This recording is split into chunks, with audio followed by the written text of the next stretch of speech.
Beirut में Israel के भयानक एयर स्ट्राइक के बाद हिजबुल्लाह नेता हसन नसरुल्लाह की मौत हो गई थी। ये खबर दुनिया भर के चैनल्स में चलाई जा रही थी। पर सवाल ये था कि आखिर हसन नसरुल्लाह था कौन और हिजबुल्लाह क्या है और कैसे और क्यों हुई नसरुल्लाह की हत्या। दरअसल इजराइल पिछले 3 दशकों से Hezbollah chief Sheikh Hassan Nasrallah की तलाश में था। हालांकि इजरायली खुफिया एजेंसी मोसाद का हाथ कई बार नसरुल्लाह की गर्दन तक पहुंचा, लेकिन हर बार वो बचकर निकल जाता था। लेकिन इस बार उसकी किस्मत ने उसका साथ नहीं दिया। और बड़ी बात यह है कि हसन नसरुल्लाह का खात्मा इजराइल की बहुत बड़ी जीत मानी जा रही है। यह बिल्कुल वैसा ही है जैसा अमेरिका के लिए ओसामा बिन लादेन को मारना था। 31 अगस्त 1960 को बेरूत के उत्तरी बुर्ज हामिद इलाके में एक गरीब दुकानदार के घर में एक बच्चे का जन्म होता है। ये था हसन नसरुल्लाह। धीरे धीरे यह 8 भाई बहन होते गए और परिवार बड़ा हो चुका था, लेकिन सोर्स ऑफ इनकम वही की वही। साल बीतते गए, तारीख बदलती गई और हसन नसरुल्लाह ने हिजबुल्लाह की कमान कमाल अब्बास अल मुसावी से अपने हाथ में ले ली और 1992 में हिजबुल्लाह का चीफ बन गया। धीरे धीरे पॉलिटिकल लीडर की तरह दुनिया के सामने आया और अब उसके पास पावर की कोई कमी नहीं थी। अब हिजबुल्लाह क्या है ये जानते हैं।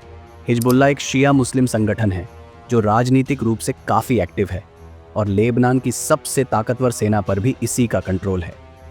1980 में जब हिजबुल्लाह की स्थापना हुई, ये वो वक्त था जब इजराइल ने दक्षिणी लेबनान पर हमला किया। उस वक्त लेबनान सिविल वॉर से जूझ रहा था। हालांकि ऑफिशियल लेवल पर अगर देखा जाए तो हिजबुल्लाह की स्थापना 1985 में हुई थी, ऐसा कागजात बताते हैं। इसके बाद आया साल 1992 जब हिजबुल्लाह लेबनान के राष्ट्रीय चुनावों में भाग ले रहा था।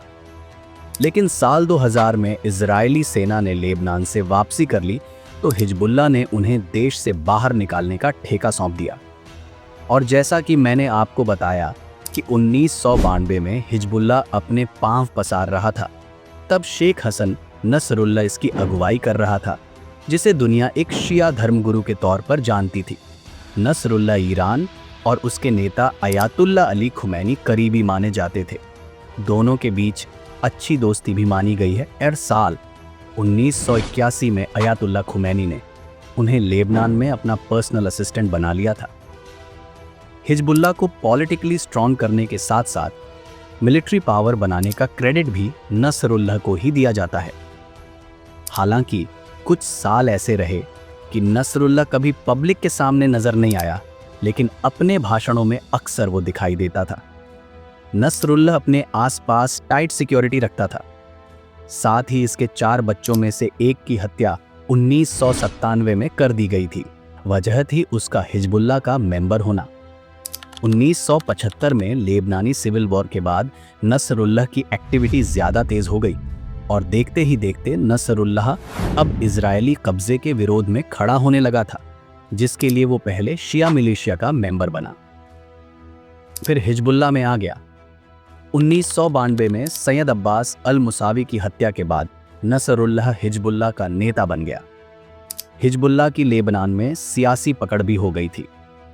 2018 के संसदीय चुनाव में हिजबुल्लाह को बड़ी जीत मिली थी।